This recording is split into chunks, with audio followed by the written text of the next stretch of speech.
na prova da OAB. Então, esse direito assegurado para garantir o devido processo legal do artigo 5º, inciso 54 da Constituição Federal, que deve ocorrer sempre que houver a prática ou execução de uma infração, seja uma infração administrativa, seja uma infração civil ou seja uma infração criminal, o Estado tem todo o direito de julgar e, se for o caso, condenaram a pessoa, mas porém ficou bacana, né? Mas o Estado deverá, então, dar a oportunidade do contraditório e da ampla defesa com todos os meios de recurso a ela inerentes, como prevê o artigo 5º, inciso 55 da Constituição Federal. Artigo 5º, inciso 55 da Constituição Federal é o oferecimento da oportunidade para que a pessoa que está sendo acusada em algum processo, né, acusada de ter praticado aí um dano à administração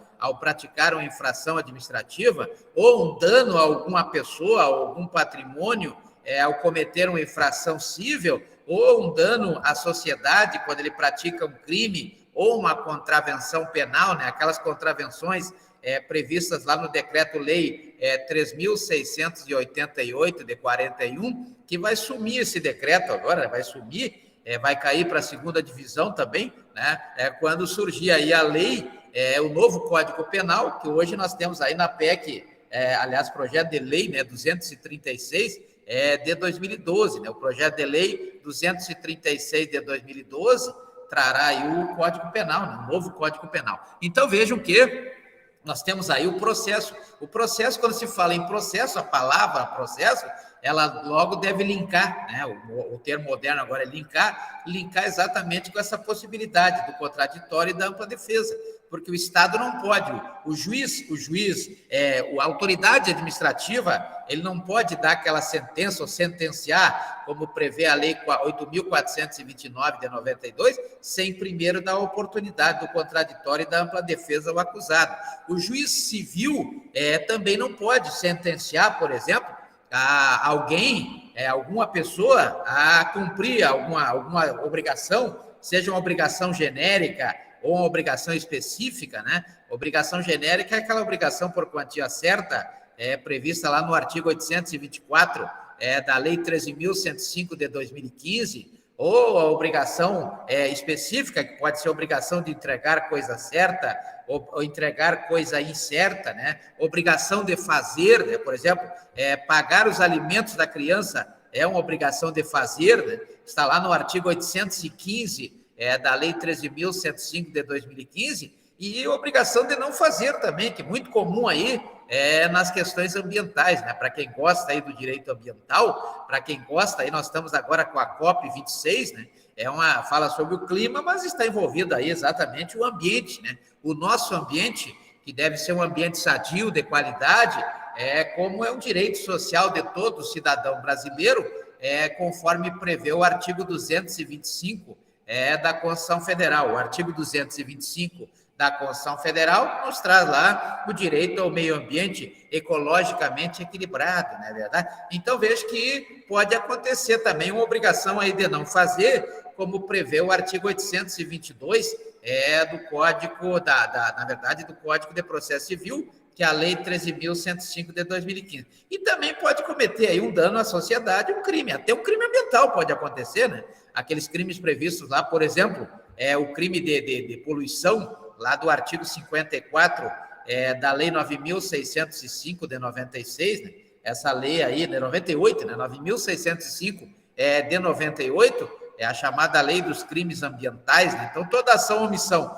típica, antijurídica e culpável, que lese ou ameace de lesar o meio ambiente, né? Aí nós temos o crime da Lei 9.605 de 98. Então, veja que existe aí, na verdade, uma preocupação quanto ao direito, tanto na administrativa, como na civil, como na criminal, quanto à sanção, né? Porque a configuração dessas leis é a mesma, embora esteja previsto somente ao que se vê no primeiro plano, e aí que eu chamo a atenção dos senhores, como se vê no artigo 5º, inciso 39 da Constituição Federal, que os senhores já estão aí na massa do sangue, com esse artigo 5º, inciso 39 da Constituição Federal, onde diz que não há crime sem lei anterior que eu defina e nem a sanção sem a cominação legal, não é verdade? Então, cominar é dizer, ó, se praticar essa conduta, vai ficar preso aí por um determinado tempo. Então, essa é a sanção.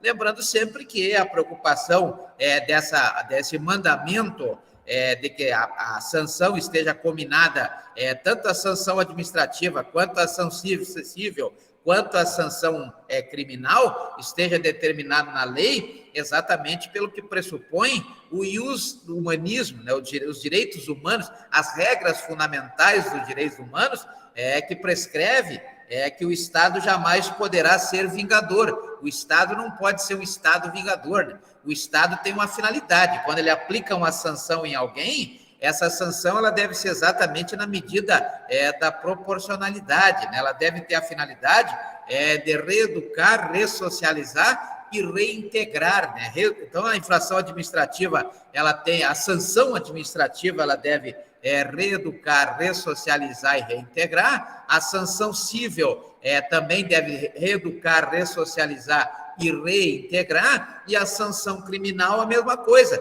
deve reeducar, ressocializar e reintegrar, e jamais permitir ao Estado que o Estado seja vingador, né? O Estado seja vingativo. O Estado, na sanção, pode usar a sanção como instrumento, né, contra aquele que rompe o contrato social, ou seja, rompe o chamado contrato social, que é aquela linha imaginária, a tampa da panela, né? Rompe a tampa da panela, aquela tampa que foi criada exatamente e colocada ali para acalmar os ânimos do estado de natureza, fazendo surgir assim o chamado Estado de Direito, né? Estado de Direito significa que todos estamos abaixo da lei, inclusive o próprio Estado, né? O Estado não pode sair por aí fazendo o que ele bem entende. O Estado tem que cumprir a lei. Então, o primeiro a cumprir a lei tem que ser o Estado. Então, por isso se chama de Estado de Direito. Quando a pessoa rompe, isso vai estar previsto no contrato social. Então, o contrato social vai prever aquilo que se pode fazer, aquilo que não se pode fazer, e o que acontece, qual é a sanção a ser aplicada quando alguém romper essa tampa da panela, romper essa linha imaginária e cometer uma infração. Essa infração ela poderá ser administrativa, poderá ser civil ou poderá ser criminal, não é verdade? Dependendo a quem ou quem será a vítima desse dano, quem será que vai sofrer este dano, né? Sempre com o mesmo pensamento na aplicação da sanção, que exatamente no sentido, dentro da finalidade de reeducar, ressocializar e reintegrar, né, essa pessoa. Então, vejo que existe aí esse infrator, melhor dizendo, né? Esse infrator, melhor dizendo. Então, quando se trata de improbidade administrativa, a ideia é essa, né?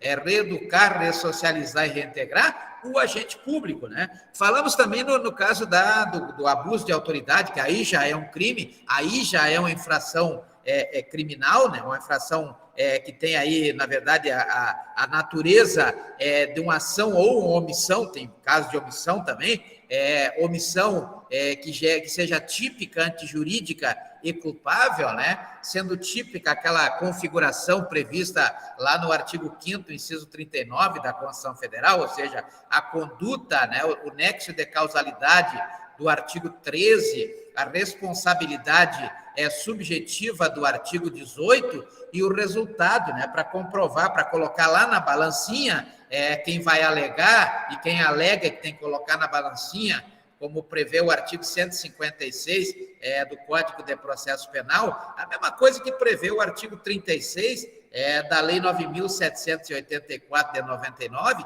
quando se fala em infração administrativa, né? Aquele que vai alegar vai ter que colocar na balancinha as provas, sejam provas documentais, sejam provas testemunhais, sejam provas periciais, serão colocadas na balancinha. Então, vejo que na questão administrativa, assim como na questão civil, levando-se em conta o que prevê o artigo 373 da Lei 13.105 de 2015, eu tenho certeza que os senhores já deram uma olhada aí nesse artigo 373 da Lei 13.105 de 2015, e viram que o ônus da prova é daquele que alega, assim como no artigo 156 do Código de Processo Penal. O ônus da prova é daquele que